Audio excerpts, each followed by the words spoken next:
kale akadde kano okusinziira ku kulirembera oludda olw'obula gavumenti mu Parliament Joe Ssenyonyi n'abasawo mu ddwaliro lino ery'Erubaga omubaka Muhammad Ssegirinnya akiikirira Kawempe North mu lukiiko olukulu lw'eggwanga akyali mulamu oluvannyuma lw'abasawo okunnyonnyola nga bategeeza nti munda mu mubiri gwa Muhammad Ssegirinnya naddala omutima gukyalimu entunnunsi ezikyali ennamu kale yadde nti obwongo bwafudde n'ebitundu ebirala eby'omunda mu mubiri gwe byazikidde Muhammad Ssegirinnya tebasobola mulangirira omubafu olw'ensonga nti munda mu mutima gwe mukyalimu entunnunsi kale akadde kano Muhammad Ssegirinnya akyali mulamu wabula nga ekisabwa bye byamagero byokka okuva eri Mukama Katonda olw'ensonga nti n'abasawo bategeezezza nti n'obwongo bwa Muhammad Ssegirinnya bwafudde kakati mu luzungu terminology gyakozesezza bagita brain dead era nga akadde kano Muhammad Ssegirinnya basobola obanga bagamba nti he is brain dead, however they cannot declare him dead because he still has a pulse that is live in his body. So for now Muhammad Ssegirinnya is still alive and all they are praying for are prayers and miracles from the Lord so that maybe at least Kawempe North legislature can at least get back to normal. However, the leader of opposition has also informed the general public that as soon as the mother received the news yesterday night, actually today morning, she informed them. However, for her, she took it that the son has passed on.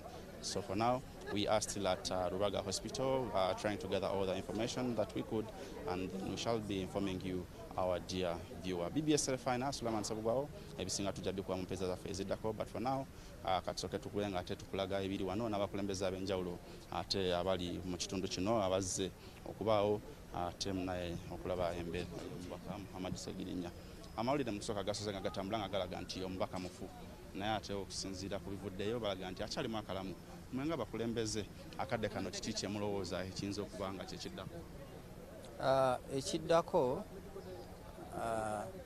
twafunye amawulire nti omubaka embeera ye yabadde eyongedde okutabuka nga mbi era maama n'atutegeeza nti ye mu ndaba ye yabadde alaba nga omubaka asirikidde ddala.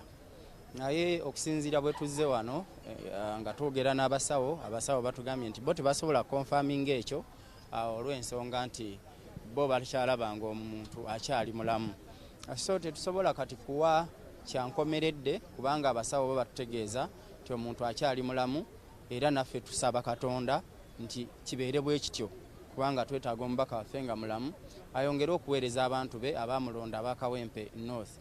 So n'olwekyo kyekikyaliwo kati nga abakulembeze tuzze wano okwogera n'abasawo bongere otukonfamingira ddala kubanga maama ayinza okuba nga yatidde buti yensonga lwaki nti yayanguye okutukubira amasimu n'okusaasaanya obubaka buno. Naye bwe tuzze ne twogera n'abasawo baddokita bennyini abakugu abali ku mulwadde batutegeeza nti bo tebannaba konfaminga ekyo. So n'olwekyo tulinze tulabe ekinaava eri abasawo tulyoke tutegeeze eggwanga. Essuubi likomyewo. Amanya Damali Kibiriga okuva ekitebi. Tukaabye ne tukaabira omubaka w'abantu tuvudde naye wansi ddala nga tubeera naye ku bimeeza mambo bado ne rediyo endala zonna kati batubikidde nti Ssegirinnya afudde ne tukaaba era ne ŋŋamba kantukire ddala wano ku ddwaliro ly'e Rubaga naye ate ekyessanyu batugambye tannafa. Olwekyo nsaba Katonda amukuumire awo adde engulu atereere.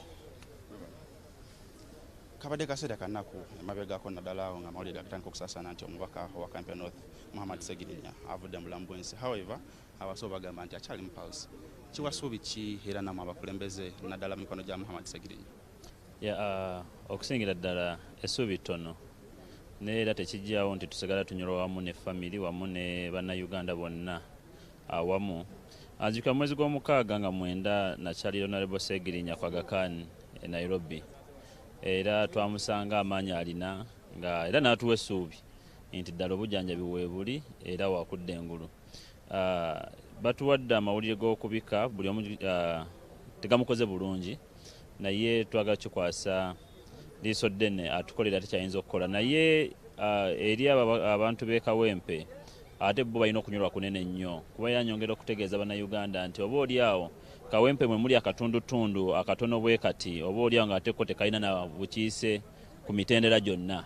Waliwo twatuwako emabegakaawo nga LC3 taliiwo Waketi Farao, waliwo LC5 ziba mu mitaka Kande Babyface yagenda Canada taliiwo ate ne MP gwe tulinawo ate ne Katonda amujjulule essaawa eno. So twongera okusaba mu liiso ddene ayongere atuteeremu emikisa ate n'omubaka waffe ayongere omugonza naye waba ateeredde namukko kubanga obwongo bubeera branded and all organs nga zifudde oba nga zizikidde waleetawo okunyolwa waba ateeredde mukko oba oliawo nga liiso ddene akkiriza ate oba oliawo okutambula okuddamu okunoonya obujjanjabi obunene nga mwagakane gye yali nakyo kiyinza okusingirako ddala ddala.